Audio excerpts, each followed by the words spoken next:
What's up guys? As of now, nandito kami sa South Africa, Richards Bay. Nandito yung kasama outfit check, New Era. Sa mga estimate mo sir, magkano yung outfit mo ngayon? Lahat-lahat?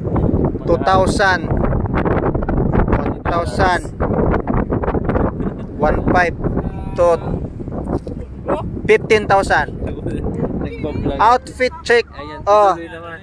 Ito yung kasama namin. Tatanungin natin kung magkano yung outfit niya, magkano ang halaga ng outfit niya. $10. $10 bastos ang dipunggol. Outfit check, ito mahal yan. Nasa Puma yan. Pumalakpak yan. Pumalakpak, 2 taon. Ito.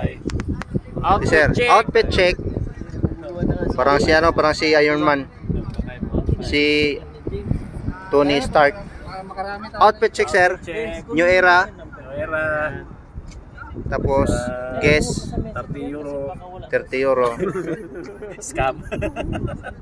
Tapos mabuhay. Si sir naka Unitsuka Tiger Look. Sir, outfit check lang sir ha. Ano yung sombrero mo? Wala eh. Hindi naka ready eh. Paspasa kayo 5 minutes lang. Ito automatic yan. Pag pinipindot mo yan dito, nakahubad yung babae pag tingnan mo. Outfit check.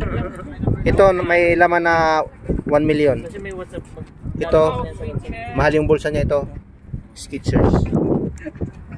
Sana yung okay guys, shout out ko na lang kayo sa susunod na live. Nandito kami sa Richards Bay.